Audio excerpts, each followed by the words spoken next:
Hey friends. So this is a video I've been kind of dreading.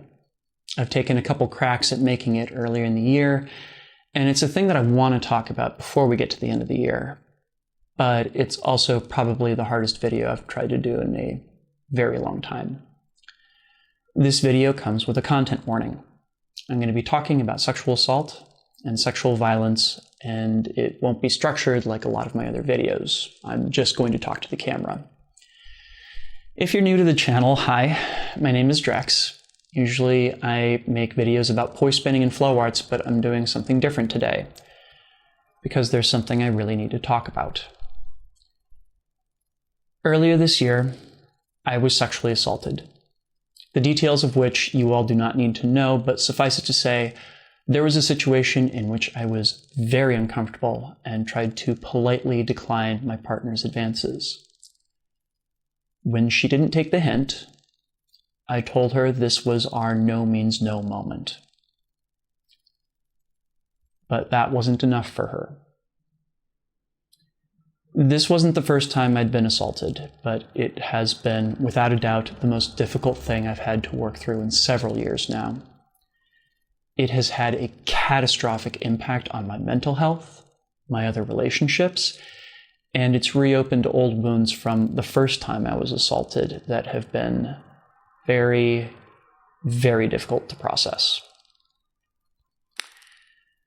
Now, one thing I need to establish right here and now is that this is all the information that I intend to share about my assault. I will not be giving any more details, nor will I respond to any speculation on the identity of the person who assaulted me. I am already working on healing myself, and inquiries on either subject do not help me. Some survivors want to call out the people that harmed them. I do not. I want to heal and move forward with my life. But I also want to talk about what I've experienced because there are some important things that I've learned in that process, and it's a process that is very much still active. Because I think a lot of people don't actually understand what being assaulted does to a person, I'd like to take you through a few of the more important points. The first thing I experienced after I was assaulted was an overwhelming amount of shame. It's happened every time I've been assaulted, even though I know what assault is and what it does to a person. This shame is a byproduct of the trauma and the stigma that we culturally place on survivors. Why shame? Because you believe that what happened was your fault. You ask yourself, did I misread this situation? You compare a stereotype you have in your head of an assault and say, well, it wasn't as bad as that, so it can't be the same thing, right? This becomes even more complicated when the person that harmed you gaslights you, as the person who harmed me did. She tried to make me believe that I was exaggerating the gravity of what she'd done. And if I hadn't been assaulted before, it might have actually worked. And then there's trust.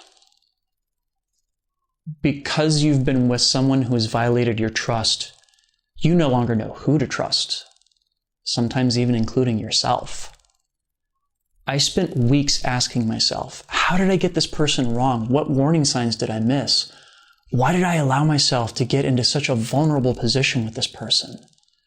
I'm still wrestling with this. How on earth do I trust my judgment of other people when I got it so wrong this time? And this next one comes with a major trigger warning. One of the worst things that happens is that your body stops feeling like your own. For days and even weeks after the assault, I could still feel her touching me. And it felt like those body parts had somehow been taken away from me. Like they were something that was still attached to me, but not actually a part of me. And let me tell you, especially when those body parts include your genitals, that is a kind of dissociation that is skin-crawlingly difficult to deal with. I'm lucky enough to have been in therapy for the past 3 years, and one of the topics we've covered in some depth has been my past assaults. I wasn't so lucky the first time I was assaulted. I was a teenager, and it took me years to even be able to assign a name to what had been done to me. One of the most common ways that survivors are discredited is when people ask them why they didn't come forward right away. As a survivor of multiple assaults, I'm here to tell you that this kind of trauma can mess with your world so much that it takes time to recognize what happened, or to begin to figure out what you need in order to heal from it, or even to trust the people around you enough to talk to them about it. So why am I coming forward now? Why am I talking about what happened to me with tens of thousands of strangers on the internet? Because there are a few very important lessons for me this time around that I think are important to share with all of you. First up, we need to talk about the elephant in the room. I do not look like what we expect the typical assault survivor to look like. There's a lot of stigma around being a male survivor of sexual assault. There are no narratives for who to go to, what resources there are available to you, or what healing from being assaulted looks like. Male assault survivors get played for laughs or emasculated, or both. This is not a thing that men talk about with each other. There are no shortage of narratives in our culture about women being assaulted, and that's for a reason. Sexual violence is one of many ways that our culture seeks to control women, and LGBTQ plus people for that matter too. What happened to me is an omnipresent threat to every woman in my life, and also your life. But it also means that survivors like myself have a hard time knowing where to go with our own trauma. We need more resources for men, and it's men that have to do the heavy lifting for it. We need to make it possible for other men to come to us with difficult and emotionally complex problems. We need to figure out how to make ourselves available to them, to support them, and to listen to them. We cannot make it someone else's problem to solve. It's our problem to solve. Full stop. This is our responsibility and our work to do. Second is a much broader point. For a long time, I, like many, believed that the flow arts community was fairly safe, that many of the problems of the wider world simply didn't exist within our little bubble, and that spinning props somehow made us special and exempt from them. And I was wrong. For many years, sexual violence has run rampant at the fire festivals and in local communities and been shoved under the rug. We need to make it safer for people to come forward. We need to make people feel like they can come forward when they're uncomfortable or when someone has hurt them. And you know what? You may be making your friends afraid to come forward and not even know it. I pretty much stayed off Facebook for a solid 2 months because I kept seeing people posting about how much they hated cancel culture, how much damage that was being done to our communities, and how we needed to be expending more energy on supporting people who were accused of harming others. And every time I saw someone rail against cancel culture, I saw someone who wasn't safe. I saw someone that I couldn't talk to about what had happened to me. I saw someone who was signaling to me that the pain I was experiencing was insignificant next to their sense of comfort and the mental gymnastics it was going to take for them to accept that people they respect engage in harmful behaviors. Here's why it's so important to internalize this message. I am one of the best-known flow artists in the world, and I still felt that all those messages meant that I was not safe. Imagine how that is for people that aren't well known, who already feel like they're on the edges of their community, or who might be in a position where the person that harmed them was their bridge into the flow community. We are failing them, all of them. We need to place a stigma on committing the assaults. We need to do everything we can to make people as comfortable as possible coming forward. We need to make sure that everyone, no matter how rich, how powerful, how popular, has to be accountable for their actions. Conservative, liberal, musician, spiritual guide. Your job title doesn't make you guilty or innocent. We have to demand accountability from everyone. And if people cannot take responsibility for their actions, then they do not belong in spaces where they can continue to harm others. They are not owed chances to hurt more people.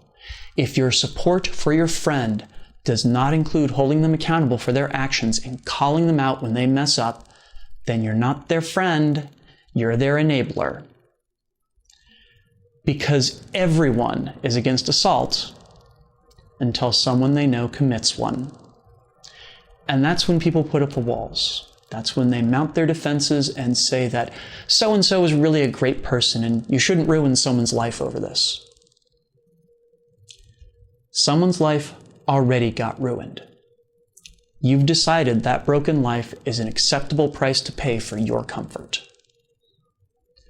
But the biggest reason I'm making this video, it's to take back a piece of the power that was taken from me by every person who has assaulted me and the culture that wants me to feel ashamed and stay quiet so they don't have to feel uncomfortable. I have no reason to be ashamed because of what was done to me. I don't want to live in a world where we talk about assaults in hushed whispers. This is a conversation we need to have, and we need to normalize it to the point that people who've been hurt feel empowered to speak and share their stories. I want to remove the stereotypes and preconceived notions of who survivors are and can be. If it can happen to me, it can happen to anyone. If we have this in common, I am so sorry. I get it, and I really, really wish I didn't. What happened to you was not your fault. This was not a mistake that you made. This was something that someone did to you. This is something that someone took from you. And you deserve justice and healing. You deserve love and support, and there is no reason you can't go on to have a great life. This doesn't need to define you. So if you've made it this far and you're curious of what you can do to help, here's a few suggestions. Number one, share this video. Show that you're willing and interested in having uncomfortable conversations.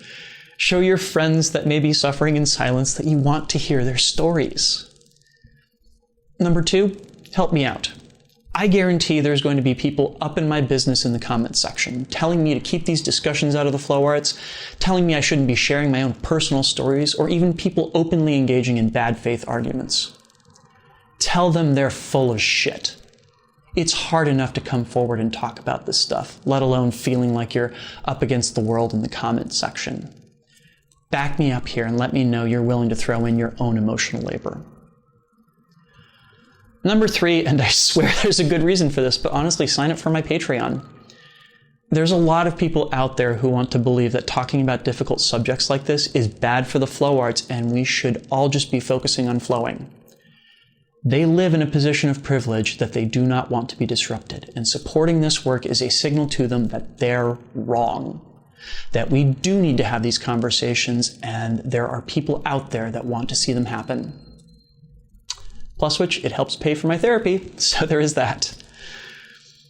Number four, I'm going to include some links to resources for both survivors and allies down in the description of this video. Please take the time to read them. It's been a rough year and a really rough last few months, and honestly, I'm sorry.